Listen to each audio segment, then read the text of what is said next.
қомат афрохтани биноҳои хуштарҳу замонавии маъмурию хизматрасонӣ ва истиқоматӣ агар ба ҳусни ҳар як шаҳру деҳ зебу зиннати дигар бахшад, аз ҷониби дигар сокинон бо ҷои кори доимӣ ва манзилҳои истиқоматӣ таъмин мегарданд.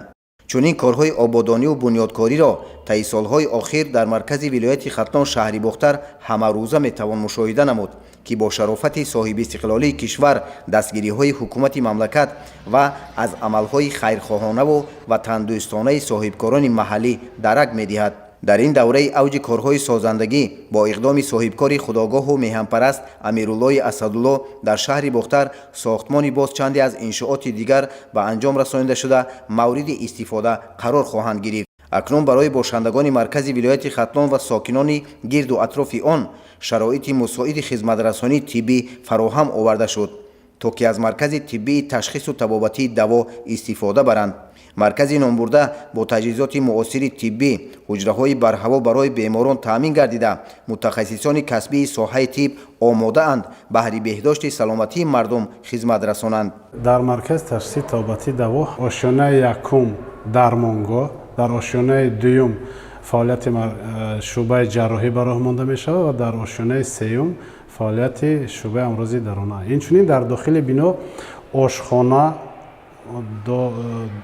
бо 150 ҷои нишаст, толори маҷлисӣ бо 300 ҷои нишаст, китобхона дорои 50 000 китобҳо ва китобхонаи электронӣ дорем. инчунин ки ин ҳама дар хизмати донишҷӯён ва беморон қарор мегирад. ҳамаи он таҷҳизотҳое ки барои ташхису табобат лозим аст мо дастрас кардагем. асосан таҷҳизотҳо аз ҷумҳуриҳои халқи демократии Корея, ҷумҳурии халқии Чин, аз мамлакатҳои Туркия, Русия ва Амрико дастрас шуданд, ки имрӯз барои хизматрасонӣ омодаанд.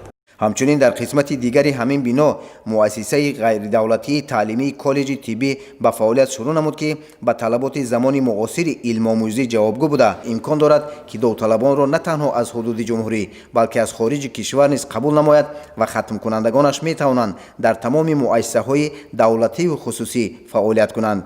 бинои дигари истиқоматие ки дар маркази шаҳри Бохтар бо иқдоми соҳибкор қомат афрӯхтааст, аз 12 ошёна иборат буда, дар ошёнаҳои якуму дуюм тарабхона, кошонаи ҳусн ва меҳмонхона ҷой дода шудааст, ки барои сокинону меҳмонони маркази вилоят хизмат хоҳад расонд.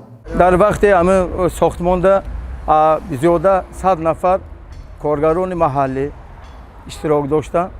ба сифати баланд мана худатон тамошо карда истодем, супорида истодем. дар муҳлати сохтмон танқиси накашидем. сари вақт соҳибкор моя таъмин карда истодан, материал қатъӣ, маоши коргарон дар вақти вақт мегирем. албатта ободонию хӯрамии ҳар гӯшаи диёр аз масъулияти баланду ватандӯстонаи сокинонаш гувоҳӣ медиҳад. аз ин рӯ соҳибкорони саховатманду хайрхоҳ кӯшиш ба харҷ медиҳанд дар ободониву гулгушукуфии диёр саҳми арзанда гузоранд. баҳриддини эмомиддин, Фирӯз Қурбонов, шаҳри Бохтар, махсус барои барномаи таҳлили хабарии иттилоъ.